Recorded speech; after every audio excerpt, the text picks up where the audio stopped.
parks and locks down in the middle of a roundabout on the A505, which combines a highly defensible position with excellent lines of sight.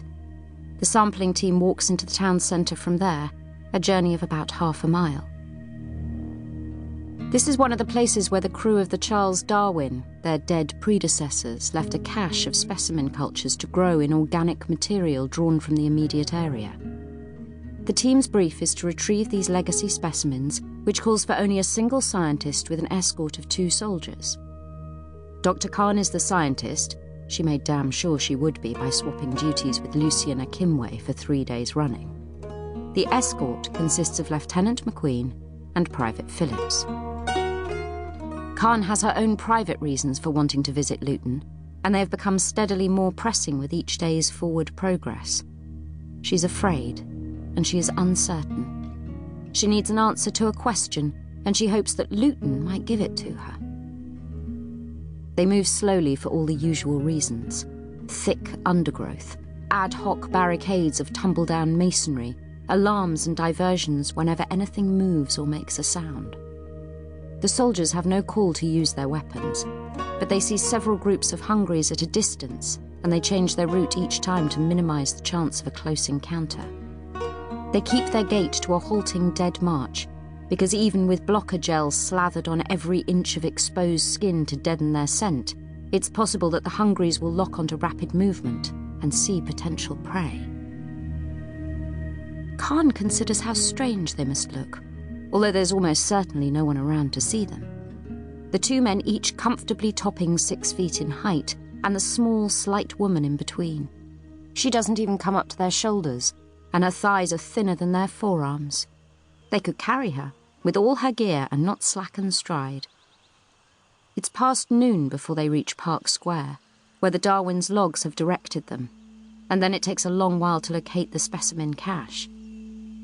The Darwin scientists cleared a 10-foot area before setting it down, as per standing orders, but a whole year's growth has happened since then.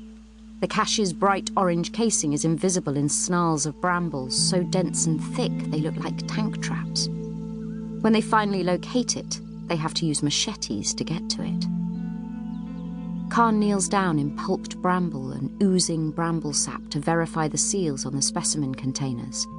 There are 10 of them, all battleship grey rather than transparent because the fungus inside them has grown to fill the interior space to bursting.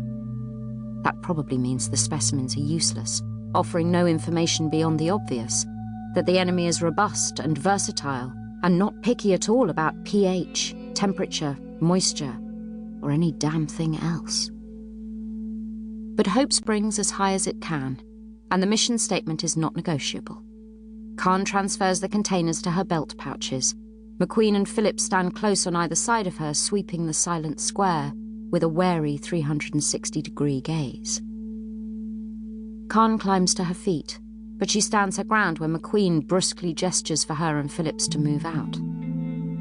"I need to do a quick sortie," she says, hoping her voice does not betray her nerves.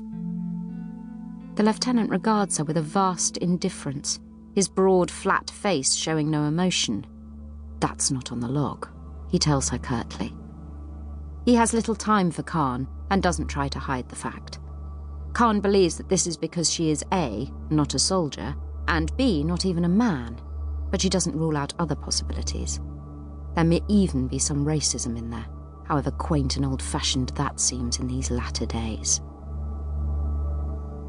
So she has anticipated his answer and prepared her own. She takes a list out of the pocket of her fatigues and hands it to him. "Medicines," she says as he unfolds and scans it, his lips pursed thin and tight. "We're doing okay for the most part, but the area north of Bedford saw a lot of bombing. If we can stock up on some of this stuff before we get into the burn shadow, it might save us a lot of heartache later." Khan is prepared to lie if she has to, but McQueen doesn't ask her whether this is an authorized detour. He takes it for granted, and it's a very fair assumption, that she wouldn't prolong this little day trip without direct orders from either Dr. Fournier or the Colonel. So they stroll on a little way to the mall, which is a mausoleum fit for an ancient pharaoh. Behind shattered shop fronts, flat-screen televisions and computers offer digital apotheosis.